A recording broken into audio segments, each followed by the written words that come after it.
वाहिगुरू जी का खालसा वाहिगुरू जी की फतेह। गुरु रूप गुरु प्यारी साध संगत जीओ, किसी वीर वालों एक सवाल पूछा गया सी भी जदों असी गुरबाणी का पाठ करन तो बाद अरदास बेनती करते हाँ गुरु साहब के सन्मुख या फिर अकाल पुरख परिपूर्ण परमेश्वर जी के सन्मुख, ते अरदास बेनती करन लग्गिया सानू किस शरीरक मुद्रा दे विच खड़े हो के अरदास बेनती करनी चाहिए है।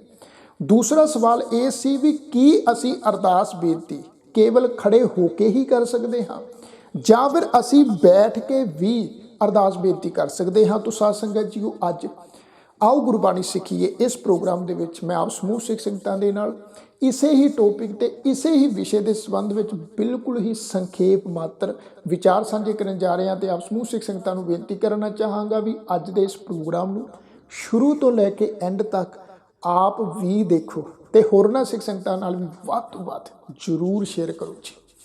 तो साध संगत जी सब तो पहली बेनती इनू सुनो जी ध्यान दे नाल। देखो जदों असी गुरबाणी का पाठ करन तो बाद अरदास बेनती करते हाँ या फिर असी जदों गुरुद्वारा साहब जाने हाँ गुरु ग्रंथ साहब महाराज जी के सन्मुख जदों अरदास बेनती करते हाँ तो उस समय अरदास करन लग्गिया सानू किस शरीरक मुद्रा विच खड़ना चाहिए है। इस सवाल का उत्तर सानू गुरु ग्रंथ साहब महाराज जी की पावन अमृतमई बाणी दे विचों ही प्राप्त हो जाता है।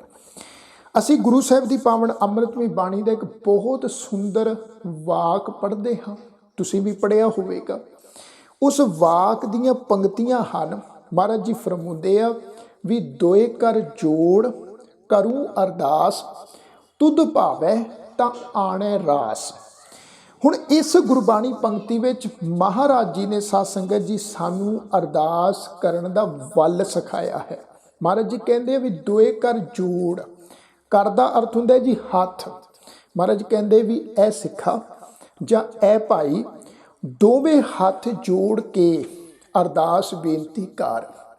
जे अकाल पुरख परिपूर्ण परमेश्वर जी नूं भावेगा ते परमात्मा वाहिगुरू जी की जहो जी मर्जी होएगी, जहो जी उहदी रजा होएगी, तेरी अरदास बेनती जिहड़ी है उहदे दर ते कबूल पै जाएगी। कहण तो भाव भी किस शरीरक मुद्रा विच खड़ना चाहिए। महाराज कहते दोए कर जोड़ भी दोवें हाथ जोड़ के सानू अरदास बेनती करनी चाहिए है। हुण साध संगत जी शायद कदी तुसीं इस गल वल ख्याल किया होएगा, गौर किया होएगा। कई सज्जन मैं खुद आप भी देखे जदों गुरुद्वारा साहब विच अरदास हो रही हुंदी आ या फिर अपने घर दे विच गुरबाणी का पाठ करन तो बाद वो अरदास करते हैं। तो कई जिहड़े सज्जन हैं वो इस ढंग तरीके नाल खड़दे आ जिवें ला लो भी खड़े तो हैं पर जिहड़े उन्होंने हथ जोड़े हुंदे आ वो हथ कई तो इदां उन्होंने अपने थल्ले इस ढंग दे नाल हथ उन्होंने कीते हुंदे आ, कईयां ने अपनी छाती नाल इदां हथ लाए हुंदे आ, कईयां ने बिल्कुल ही थल्ले लत्तां वाले पासे नूं जिहड़े आ वो हथ पसारे हुंदे आ। पर मैं आप जी नूं बेनती करना चाहांगा भी इस मुद्रा दे विच सानू अरदास बेनती नहीं करनी चाहिए। जदों भी अरदास बेनती करनी आ तुसीं खड़े हो के दोवें हथ जोड़ने आ जी, दोवें इस ढंग दे नाल पूरे हथ जोड़ो जिवें आपां नमस्कार करते हैं या फिर जिवें आपां फतेह बुलाने आ जी, वाहिगुरू जी का खालसा वाहिगुरू जी की फतेह। दोवें हाथ पूरे तरीके नाल जुड़िया करो, दोवें हाथ जोड़ के सिर झुकाओ, सिर झुका के ही हमेशा महाराज के सन्मुख अरदास बेनती करनी चाहिए। सिर झुका के दोवें हाथ जोड़ के ते मन दे विच बड़ी निर्माणता लैके आउणी आ, मन नूं निमरता दे विच रखना है। क्योंकि साध संगत जी एक गल याद रखो, नानक हुक्म ना चलई नाल खसम चलै अरदास। ते अरदास वो कबूल हुंदी आ जिहड़ी अरदास मन नीवा करके कीती जावे, निमरता विच कीती जावे, हौमे विच नहीं। सिर झुकाओ, समर्पण की भावना लैके आओ। महाराज की बाणी का ये सुंदर वाक है ना जी, मैं ताण दीवान तू है मेरे स्वामी, मैं तुद आगे अरदास, मैं होर थाऊ नाही जिस पै करूँ बेनंती, मेरा दुख सुख तुझ ही पास। इस गल दे नाल साध संगत जी एक गल दा होर भी ख्याल रखना है। वो ख्याल ये रखना है भी कई सज्जनां नूं तुसां देखिया होएगा ਵੀ ਜਦੋਂ ਉਹ ਅਰਦਾਸ ਕਰ ਰਹੇ ਹੁੰਦੇ ਆ ਤੇ ਕਈਆਂ ਦਾ ਧਿਆਨ ਕਦੀ ਛੱਤ ਵਾਲੇ ਪਾਸੇ, ਕਦੀ ਸੱਜੇ, ਕਦੀ ਖੱਬੇ, ਕੋਈ ਆ ਰਿਹਾ ਹੈ, ਕੋਈ ਜਾ ਰਿਹਾ ਹੈ, ਕਈ ਉਹਦੇ ਵਿੱਚ ਹੀ ਆਪਣਾ ਧਿਆਨ ਰੱਖਦੇ ਆ। ਪਰ ਨਹੀਂ, ਅਸੀਂ ਅਜਿਹਾ ਨਹੀਂ ਕਰਨਾ। ਜਦੋਂ ਅਰਦਾਸ ਕਰੋ ਆਪਣੇ ਨੇਤਰਾਂ ਨੂੰ, ਆਪਣੀਆਂ ਅੱਖਾਂ ਨੂੰ ਬੰਦ ਕਰ ਲਓ। ਬੰਦ ਕਰਨ ਤੋਂ ਬਾਅਦ ਆਪਣੀ ਸੁਰਤ ਵਿੱਚ ਆਪਣੇ ਗੁਰੂ ਨੂੰ ਧਿਆਓ, ਅਕਾਲ ਪੁਰਖ ਪਰਮੇਸ਼ਵਰ ਨੂੰ ਧਿਆਓ।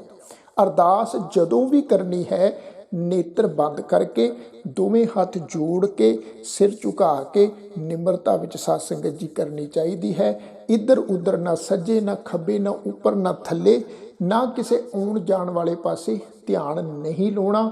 ਧਿਆਨ ਕੇਵਲ ਗੁਰੂ ਦੇ ਵਿੱਚ, ਧਿਆਨ ਕੇਵਲ ਅਕਾਲ ਪੁਰਖ ਪਰਮੇਸ਼ਵਰ ਦੇ ਵਿੱਚ ਹੀ ਅਸੀਂ ਜੋੜਨ ਦੀ ਕੋਸ਼ਿਸ਼ ਕਰਨੀ ਹੈ, ਮਨ ਨੂੰ ਟਿਕਾਉਣ ਦੀ ਕੋਸ਼ਿਸ਼ ਕਰਨੀ ਹੈ। ਦੂਸਰੀ ਗੱਲ ਸਾਧ ਸੰਗਤ ਜੀ, ਵੀ ਕੀ ਅਸੀਂ ਬੈਠ ਕੇ ਵੀ ਅਰਦਾਸ ਬੇਨਤੀ ਕਰ ਸਕਦੇ ਹਾਂ? ਤੇ ਮੈਂ ਬੇਨਤੀ ਕਰਨਾ ਚਾਹਾਂਗਾ, ਜੇਕਰ ਆਪ ਜੀ ਨੂੰ ਕੋਈ ਸਰੀਰਕ ਪ੍ਰੋਬਲਮ ਹੈ, ਕਿਉਂਕਿ ਆਪਾਂ ਕਈ ਸੱਜਣਾਂ ਨੂੰ ਦੇਖਦੇ ਹਾਂ, ਕਈਆਂ ਨੂੰ ਨਾ ਬੈਕ ਪੇਨ ਦੀ ਪ੍ਰੋਬਲਮ ਰਹਿੰਦੀ ਹੈ ਜੀ, ਜਾਂ ਫਿਰ ਕਈ ਜਿਹੜੇ ਸਾਡੇ ਬਜ਼ੁਰਗ ਨੇ ਉਹਨਾਂ ਦਾ ਸਰੀਰ ਵਡੇਰੀ ਉਮਰ ਵਿੱਚ ਆ ਗਿਆ ਹੁੰਦਾ, ਉਹ ਬਹੁਤਾ ਸਮਾਂ ਜਿਹੜਾ ਹੈ ਉਹ ਖੜੇ ਨਹੀਂ ਹੋ ਪਾਉਂਦੇ।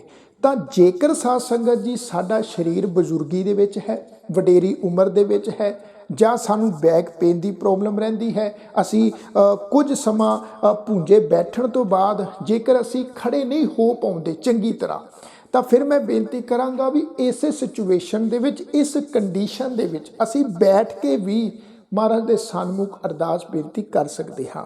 ਪਰ ਜੇਕਰ ਸਾਡਾ ਸਰੀਰ ਤੰਦਰੁਸਤ ਹੈ, ਅਕਾਲ ਪੁਰਖ ਜੀ ਦੀ ਦਇਆ ਦੇ ਨਾਲ ਸਾਡਾ ਸਰੀਰ ਨਿਰੋਲ ਫਿੱਟ ਫਾਟ ਹੈ, ਤੇ ਫਿਰ ਮੈਂ ਇਹੀ ਸੁਜੈਸਟ ਕਰਨਾ ਚਾਹਾਂਗਾ ਵੀ ਅਸੀਂ ਖੜੇ ਹੋ ਕੇ ਹੀ ਜਿਹੜੀ ਹੈ ਅਕਾਲ ਪੁਰਖ ਜੀ ਦੇ ਸਨਮੁਖ, ਗੁਰੂ ਸਾਹਿਬ ਦੇ ਸਨਮੁਖ ਅਰਦਾਸ ਬੇਨਤੀ ਕਰੀਏ।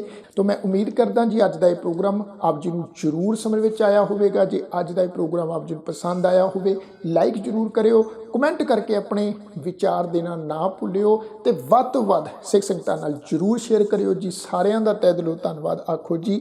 ਵਾਹਿਗੁਰੂ ਜੀ ਕਾ ਖਾਲਸਾ, ਵਾਹਿਗੁਰੂ ਜੀ ਕੀ ਫਤਿਹ।